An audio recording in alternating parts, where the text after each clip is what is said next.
Sadie Roberts Joseph, a name synonymous with love and community. But those two words alone are not enough to describe the impact this legend had in our city.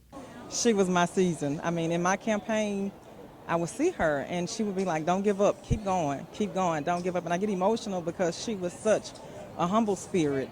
And she would say, hey, I know you're running, I know it's hard. She said, but keep running, this is your race.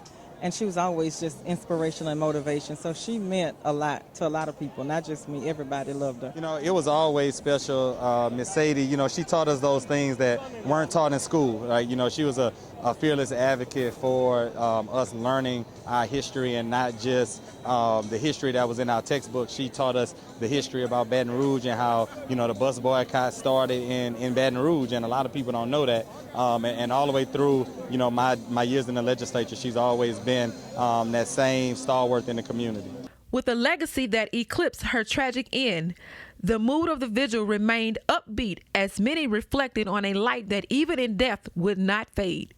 She would come to my office and talk to me about different things, and she always came to the city council. She was an advocate even beyond her Black history knowledge. But in 2018, I was able to honor her during our Black History program because we were focusing on Baton Rouge history. And so she was so happy to receive that honor. And the mayor came down and gave her honor as well. And again, this is after I've been to the museum and come to her Juneteenth celebration. So that's about how long I've known her. She actually worked with my mother at Our Lady of the Lake Hospital, the old Our Lady of the Lake Hospital, when I was a kid. But I've worked with her with Juneteenth projects, with Veterans Day projects, with community meetings. I've seen this lady working tirelessly throughout our community for a number of years, and recently had her to get involved in something called the Civil Rights Trail, where the Lieutenant Governor, I suggested that they reach out to her and get her information because she has a wealth of knowledge and information concerning our African American history.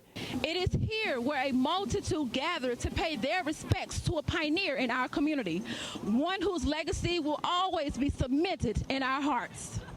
Although many elected officials have promised to keep Miss Sadie's legacy alive, ordinary Baton Rouge residents are just as committed to push her mission forward. It's just, just sad that we had to go through this, but we'll keep the legacy going for her, for sure.